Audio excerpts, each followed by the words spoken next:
Thank you, Mr. Chairman, and thank you both for being here.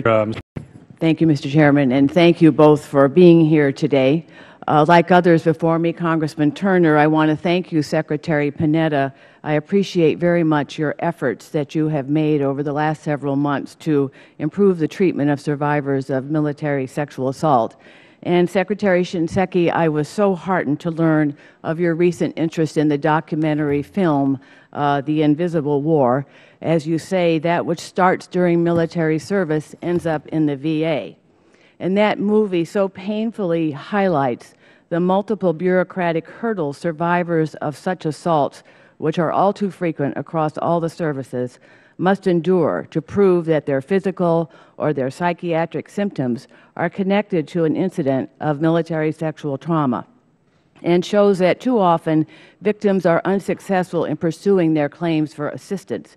To address one aspect of this problem, the fiscal year 12 Defense Authorization Act included language that required the Secretary of Defense, in consultation with the Secretary of Veterans Affairs, to develop a comprehensive policy for the Department of Defense on the retention of and access to evidence and records relating to sexual assaults involving members of the armed services. This policy is to be in place by October 1, 2012. Can you both comment on the status of this policy? I'd also welcome any further thoughts you may have on how these claims can be processed faster and more accurately.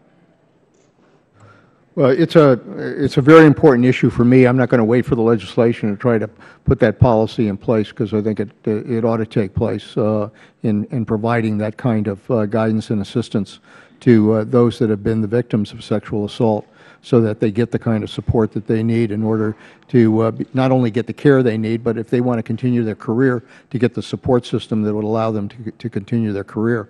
And I think it's fair to say that Secretary Shinseki and I are going to work together on this issue to make sure that we can deal with this on both sides, not only the defense side, but on the veteran side, for those that ultimately move in that direction. Thank you both. I look forward to seeing that policy in effect. Thanks.